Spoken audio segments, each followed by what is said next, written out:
J'espère que vous allez bien. Voilà, donc ñu ngi leen di nuyuwaat beneen yoon encore une fois les élèves de première S. Voilà, donc tey on vous amène un exercice les gars vraiment complet, un exercice complet boo xam te ne c'est un exercice monstre même parce qu'il y a beaucoup de choses à l'intérieur. Voilà, mais c'est un exercice boo xoolee tamit c'est un exercice guidé parce que limite les résultats on vous propose de faire des démonstrations, n'est-ce pas? Voilà, donc limite ça c'est un exercice boo xam te ne il est guidé. Donc on lâche d'un point A d'une piste de jeu sans vitesse initiale, un solide S de masse M égale 5 kg. Les parties A, B et D forment avec l'horizontale un angle alpha 30 degrés et sont tangentiellement raccordées à la partie circulaire BCD de rayon R égale 2 mètres au point B et D respectivement. Voir la figure donc, comme vous voyez ici, donc c'est ça la piste, hein, donc les parties A, B et D sont collées à la partie BCD, n'est-ce pas? Maintenant, on suppose dans un premier temps les forces de frottement négligeables. On demande la vitesse VB du solide au point B en fonction de 2GL, en fonction de GL et alpha et de le calculer. Après, on demande de montrer que l'expression de la vitesse VM du solide au point M, c'est-à-dire sur la partie circulaire s'écrit VM égale racine de 2GR facteur de cos alpha moins θ moins cos alpha plus 2GL sinus de alpha, puis en déduire la valeur VC de la vitesse du solide au point C.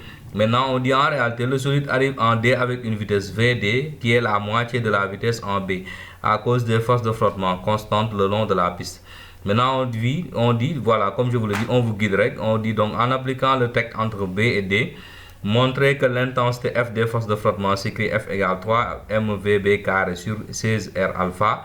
Après, on demande de calculer F, puis de montrer que la distance D à laquelle le solide va s'arrêter sur la portion DE de la piste peut s'écrire D égale mVb carré sur 8 facteur de mg sinus alpha plus F. Donc, vous voyez, on vous guide. Madame, si tu calcules D, si tu ne trouves pas ça, c'est-à-dire, voilà, c'est pas bon. Maintenant, après, on suppose que maintenant, le solide arrive au point F avec une vitesse VF égale 2 mètres secondes. Il heurte un ressort de raideur K égale 2500 Newton et le comprime jusqu'au point G. Maintenant, on demande la valeur de la compression, on demande la valeur de X, donc tout en considérant que les frottements sont toujours existants sur la partie EG. Donc, comme donné G égale 10 Newton, L égale AB égale 3,46. Bien. Maintenant, comme je vous le dis d'habitude, essayez, après vous venez voir la correction. L'autre moment bénéfique quoi. Voilà, donc on y va pour cette séquence de correction. Maintenant, on va prendre la première question. Donc, on dit, voilà, c'est une question qui est très facile relativement. Donc, on demande la vitesse du point en B. Hein, donc, et on applique le texte juste entre A et B. On sait que en A, la vitesse était nulle. Donc, 1 demi de mVb carré moins 1 demi de mVa carré égale mgh. Donc, il n'y a pas de frottement. Donc, c'est le poids seulement qui travaille. Et ici, donc, vite fait, on sait que H égale L sinus alpha. Donc, les gars, c'est automatique. Et on sait que la vitesse en A est nulle. Donc, on se retrouve avec 1 demi de mVb carré est égal à mg L sinus alpha. Donc, on va simplifier les m et multiplier par 2 pour avoir Vb carré égale 2gl sinus alpha. Donc, Vb égale 2g racine de 2gl sinus alpha. Donc, là, gars, c'est pas très difficile, n'est-ce pas? Donc, on demande de calculer application numérique. Donc, on connaît G, on connaît L, voilà, donc voici les données. On applique juste et on trouve donc Vb est égal à 5,9 mètres par seconde. Voilà, donc on passe à la question suivante. On demande de montrer que l'expression de la vitesse Vm du solide S au point M s'écrit Vm égale racine de 2gr facteur de cos alpha moins θ moins cos alpha plus 2gl sinus alpha. Final. Les gars, il faudra bien suivre parce que en fait, nous, on sait que quand le mobile se déplace du point B vers le point M, donc la vitesse au point M. Donc cette vitesse, si on applique le texte entre les deux, on a besoin du travail du poids, n'est-ce pas? Parce que c'est lui seulement qui agit. Or, le travail du poids, c'est la différence de niveau entre les points B et le point M qu'on va appeler B', M'. On est d'accord? Généralement, pour calculer cette distance, on prend la grande distance moins la petite distance. Seulement, le souci ici, la grande distance va s'exprimer en fonction d'un angle qu'on ne connaît pas. Et la petite distance tamit va s'exprimer en fonction d'un angle qu'on ne connaît pas, c'est-à-dire cet angle-là. On est d'accord. Il nous faut trouver cet angle. Si on a cet angle-là, automatiquement, on peut régler notre problème, n'est-ce pas? Donc, si on a le grand angle on peut régler le problème du petit angle en faisant donc le grand angle moins θ. Et en vue de la formule, qu'on va ramener dès le départ que peut-être ce grand angle là doit être égal à alpha, n'est-ce pas? Maintenant, on va démontrer ça. On va se placer dans le triangle BOD. Donc c'est un triangle isocèle en haut, comme vous le voyez. On vous dit donc les angles à la base OBD et ODB ont la même mesure, n'est-ce pas?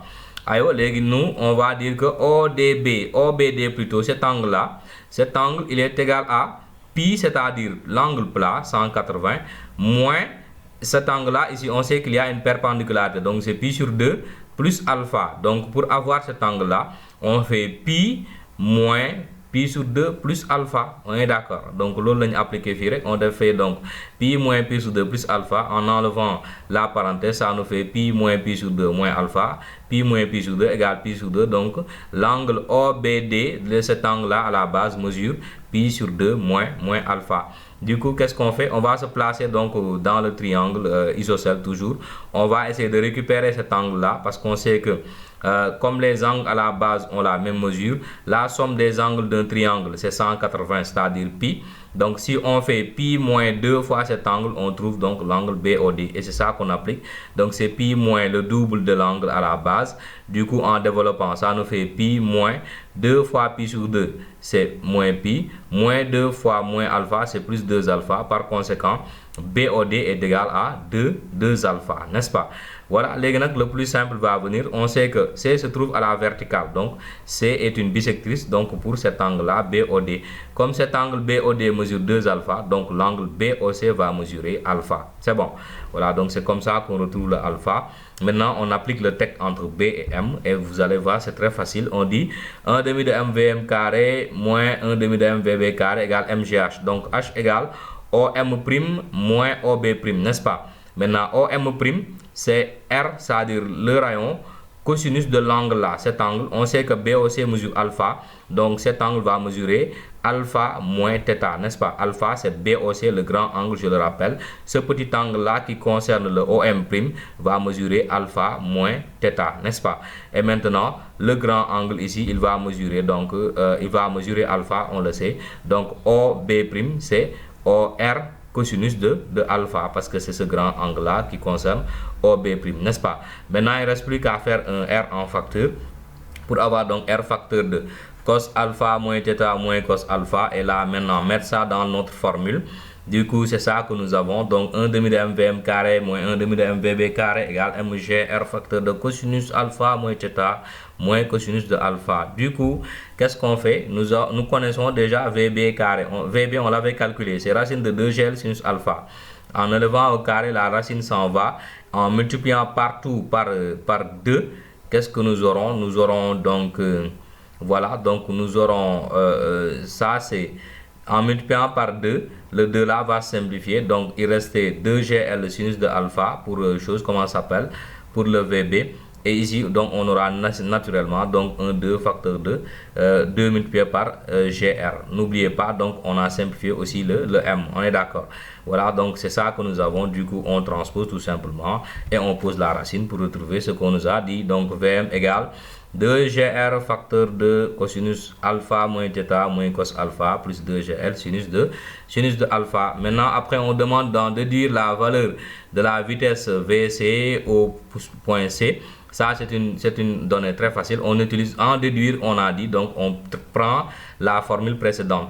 Donc, c'est ça notre formule. Du coup, on sait que quand on arrive au point C, cet angle-là, θ, devient égal à alpha. Donc, au point C, θ étant égal à alpha, donc notre formule se transforme. On va dire donc VC est égal à, ici c'est θ moins θ, ça fait 0. Cosinus de 0 égale 1.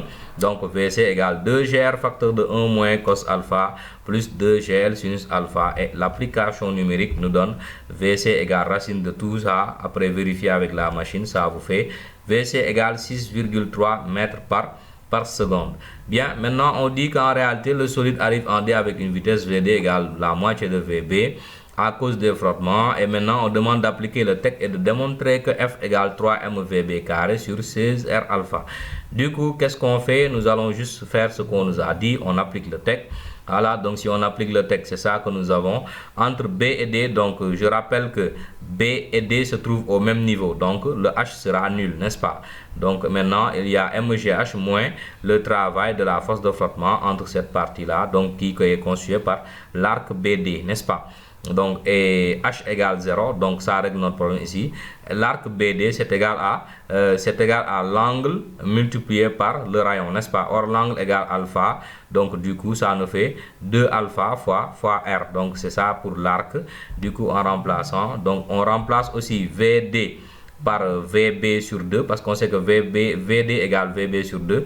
Donc en remplaçant ça, nous fait 1 demi de MVB de VB sur 2 le tout au carré moins 1 demi de MVB carré égale moins 2 alpha RF fois la force de frottement. Maintenant, qu'est-ce qu'on fait? Chose comment ça s'appelle? Nous développons la parenthèse, ça nous fait VB carré sur 4 parce que le 2 au carré devient 4.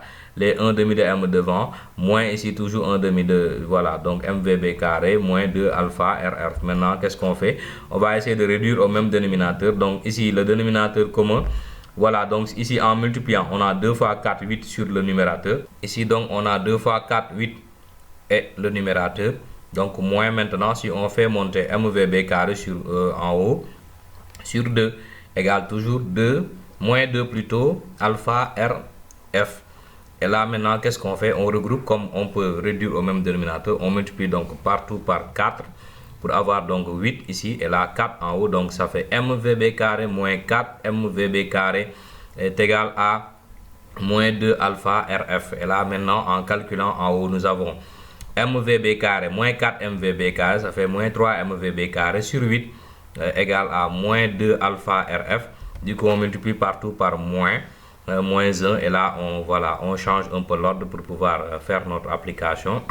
Du coup, donc en divisant par 2 alpha R en bas, donc le 2 va venir rejoindre le 8, ça fait 16 et fois R fois alpha. Donc voici la démonstration de l'intensité de la force de frottement. Du coup, on demande aussi de faire l'application numérique. Donc on a appliqué. Surtout, n'oubliez pas, alpha est en degrés, parce que alpha c'est 30 degrés, il faut convertir en radians, donc en multipliant par pi sur 180. Donc au total, en calculant, donc on trouve que la force de frottement est égale à 31,4 newtons.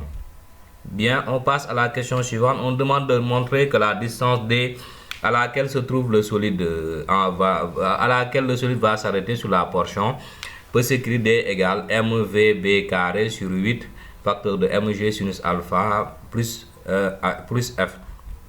Maintenant, qu'est-ce qu'on fait? On ne fait qu'appliquer le texte. Maintenant, on va l'appliquer entre le point D et le point D', c'est-à-dire le point où le mobile va s'arrêter. On est d'accord? Maintenant, en l'appliquant, voilà ce que nous avons. Donc, 1 demi de mvd carré ou bien vd prime carré moins 1 demi de mvd carré égale moins mgh prime moins fd. Il ne faut pas oublier donc les forces de frottement. Or, donc, H', c'est D, c'est-à-dire la distance parcourue jusqu'à l'arrêt, sinus de l'angle alpha, parce que H, c'est ça, n'est-ce pas? Et VD' égale 0. Donc, quand le mobile s'arrête, sa vitesse est nulle. Du coup, on a moins 1 demi de MVD carré égale moins MGD sinus alpha moins FD. Du coup, qu'est-ce qu'on va faire? Donc, on va juste... voilà, donc on va enlever les choses, comment ça s'appelle? Donc, on a réécrit la même chose. On peut tout juste, donc... multiplier partout donc par moins 1 donc et avoir donc mgd sinus alpha plus fd. On change juste de forme, c'est 1 demi de m et vd, on remplace par vb sur 2 nécessairement, donc ça nous fait mgd sinus alpha plus fd égale 1 demi de m fois vb carré sur 4 parce que le 2 on l'élève aussi au carré. Maintenant on factorise tout simplement par d ici, donc pour avoir d facteur de mg sinus alpha plus f égale mvb carré sur 8 et là en divisant nous avons d égale mvb carré sur 8 facteur de mg sinus alpha plus f que nous avons là aussi en haut, n'est-ce pas? Voilà, on arrive donc à la dernière question. Donc on dit qu'on suppose que voilà le solide arrive au point F avec une vitesse VF égale 2 mètres secondes et il heurte un ressort de raideur K égale 2500 Nm et le comprime jusqu'au point G et on veut la valeur de la compression. Donc comme vous le voyez ici sur le schéma, Donc on applique le TEC entre f et g puisqu'on connaît la vitesse en f. Du coup, qu'est-ce que ça nous donne? Ça nous donne 1 demi de mvg carré moins 1 demi de mvf carré égale donc moins 1 demi de kx carré moins fx. Pourquoi? Parce que on sait que nous sommes sur une portion qui est horizontale, donc le poids du mobile ne travaille plus. Par conséquent, entre ce point F et le point G, ce qui travaille, c'est la tension du ressort, dont le travail est toujours égal à moins 1 demi de kx carré, parce que je rappelle que la tension est une force de rappel, donc c'est une force qui, comme les frottements, vont toujours dans le sens contraire du mouvement. Donc les frottements c'est fx parce que nous avons parcouru la distance x. On sait aussi que quand le mobile s'arrête, donc la vitesse est nulle, donc vg égale 0. Donc on remplace, du coup on a moins 1 demi de mvf carré égale moins 1 demi de kx carré moins fx. Du coup on peut multiplier partout par moins 2. En multipliant partout par moins 2, donc les deux vont se simplifier. Les moins vont tous changer leur signe. Donc on a mvf carré égale kx carré plus 2fx. Et maintenant là, nous avons déjà k c'est 2500, on remplace.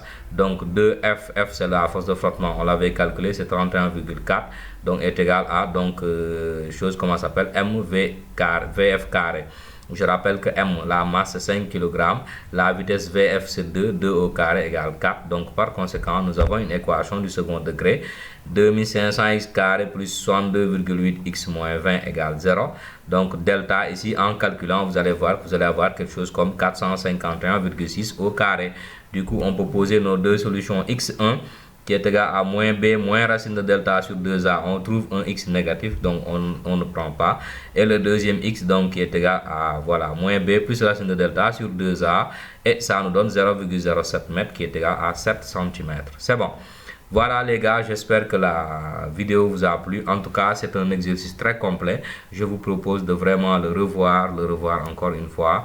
Donc si vous n'avez pas compris, comme je vous le dis toujours, faites-moi un signe. Voilà, mon numéro est joignable H24. Allez, nekk leen ci jàmm.